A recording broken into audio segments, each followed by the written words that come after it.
It's the most wonderful time of the year.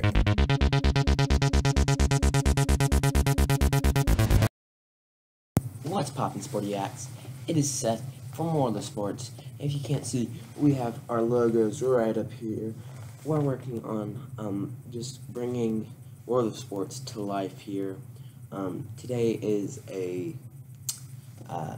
another preview of a Power 5 conference. It is the Pac-12 today.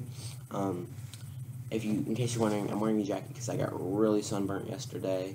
I didn't get home until 8. I was on the lake all day, so I didn't want to upload a video so late because I was exhausted. I wouldn't be energetic. And yeah, if you're wondering why I'm wearing a jacket, it's because I'm so sunburnt on my shoulders and it hurts like crazy.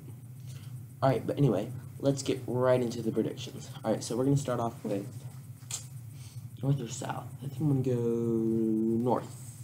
Yes, north. Alright, so first we're going to start off with the last place team in my prediction for each team, or for each division, and that is going to be Cal.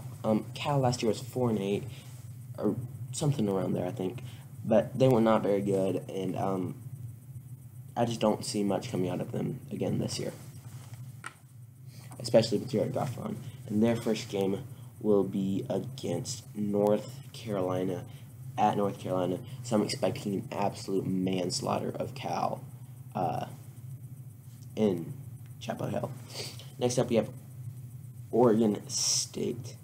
Alright, Oregon State's got kind of a weird schedule. Wait, never mind, no they don't. My bad.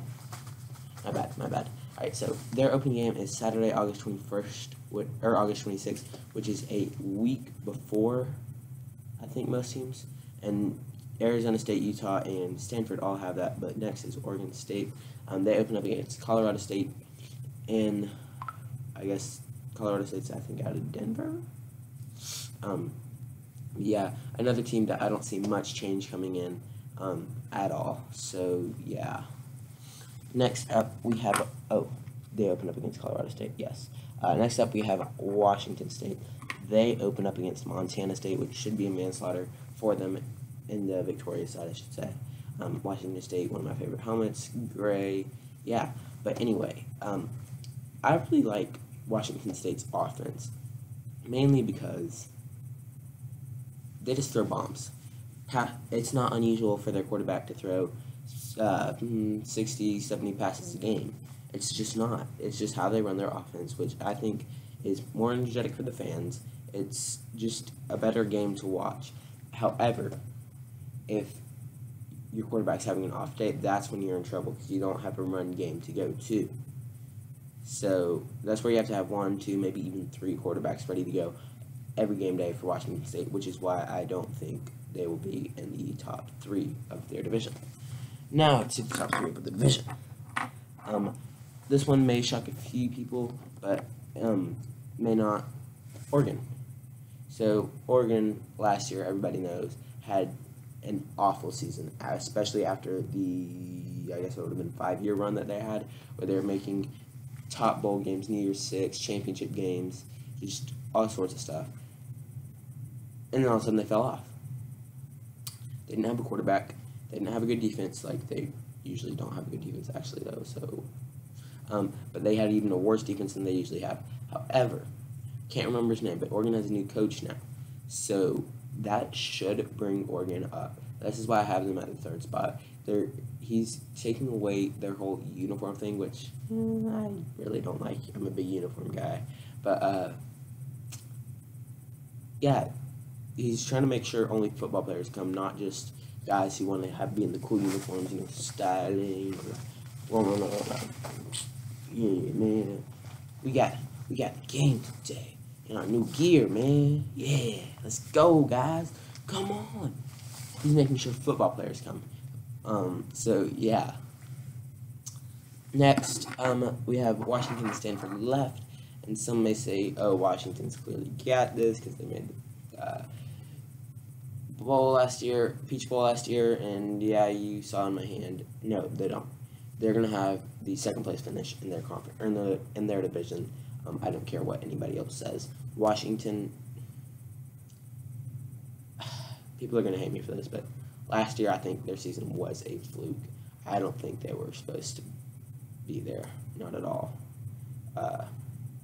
As you saw, they handled Alabama for the first quarter, but then after that, it got kind of ugly. So that's why I think, they're still a good team, especially in the conference, but they don't handle up against some teams. And then we have Stanford. Stanford last year, again, had an off-season, 7-5. McCaffrey wasn't on, and, those seasons happen like Oregon had. But this year, I think they're bouncing back big time. I think they possibly have a chance of making it into the top 4 college football playoff. I couldn't think of what it was called. Oh, by the way, Oregon plays Southern Utah as their opening game, and Washington plays Rutgers, which should be a huge game for both of them. Stanford, back to Stanford. I think they have this division wrapped up, mainly because they're probably the most balanced team out of all of them. Oregon's balanced, but they have no defense. Washington, throw the ball. Washington State, throw the ball. Oregon State, balanced, but they're not good balanced. And then Cal, throw the ball. But these guys are balanced, and they can do both. So that's why Stanford will win the division, and they play. I don't even know who they open up against. They open up against Rice that first weekend of college football. Now, on to the South. Keep in mind, Stanford is the division championship. We'll see if they play in the conference championship. Next up, we have Arizona State in last place for the South Division. I don't think they weren't a good team last year. They finished like 3-7, or 3-9. Sorry guys. Whoa. Absolutely awful. Got manslaughtered by their rival Arizona, and it was just bad football for them last year. Still think it'll be awful football for them this year. Might even take a step back. One of their only ones is going to come the first week against New Mexico State. So, yeah. Again, that is that first weekend of football. Next up, as you saw in my hand a second ago, we have Arizona, the rival of Arizona State, who was also very, very awful this past year. They were, I think, 4-8 or 5-7. So that was absolutely awful football out of the state of Arizona. No matter what team you're playing for, unless it was NAU, and that's Northern Arizona, which is a FCS school. So yeah, again, don't see any improvement coming out of Arizona this year. Excuse me. And then we're gonna have another team that kind of struggled last year, but I think they're gonna have a bounce back. But I still don't think they're gonna crack top 4. I think it'll be UCLA. So UCLA last year, they're 4-8, weren't a very good team. But again, I think they will have a bounce back season. Make a bowl 6-6 probably, maybe 7-5. But I don't think there's gonna be anything more than that. Coming out of Los Angeles, their opening game is that's right, Texas A&M comes to town on Sunday, September 3rd, which will be an absolutely huge game. So yeah, Arizona's opening game, by the way, is Northern Arizona, is what I meant to say. Now we have top 3. We have Colorado. Last year, Colorado won the division, I think. They either won the division or were very high up there. Actually, no, USC won the division, my bad. But Colorado was very high up there, fighting to the last week. But yeah, Colorado, I think they're gonna have a drop off, probably 9-3, 8-4. Not an awful season, not a perfect season, but still a really good season for a pretty good ball team. And they will open up the season against Colorado State, like Oregon State. All right, on top 2, we have Utah and USC, and in second place it's gonna be Utah, the Utes. Again, they were like Colorado, fighting to the very last week. This year, I believe they're going to go 10-2. Very solid team. Probably make a decent bowl. Maybe the Alamo Bowl or Texas Bowl. But well, they wouldn't make the Texas Bowl because of tie-ins, but probably the Alamo Bowl or something around there if Colorado does not make that. Utah opened up the season against North Dakota, which should be an absolutely huge game for them. Next, we have the Rose Bowl participants and the South Division champions, USC.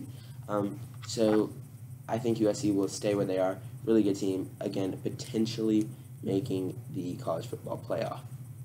They open up against Western Michigan. Who did they play against? They were in the Cotton Bowl against Wisconsin last year. So I don't think it'll be a great Western Michigan team considering PJ Fleck left. Now to the Pac-12 championship, we have USC versus Stanford. Who's going to win? I believe USC will win the Pac-12 outright in the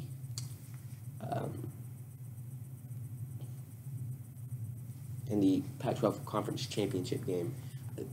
So yeah, I think USC has the Pac-12 wrapped up this year. Probably, if they have to have a loss in conference, if they do have a loss in conference, my guess is going to be either against Utah or against, hold on one second, Stanford in the regular season, which is week 2. I will definitely be watching that game if I'm still up at 8:30. I get tired on the weekends, but they do have a challenging schedule. They have Texas, Notre Dame, and those are just their out of conference schedules. Notre Dame, okay, they play them every year. Texas, USC, or they don't. Their out of conference schedule is Western Michigan, Texas, and Notre Dame, which that's a pretty good out of conference schedule, especially for a big team. So yeah, that's the Pac-12 wrap up, you guys. And again, we are working on just making the world of sports come to life. Subscribe up there, watch my last video, and college football 2K17 playlist is going to be up here. And then, yeah, so tomorrow will either be ACC or Big Ten. So, yeah, I'm Seth from the World of Sports and SPORTIACTS.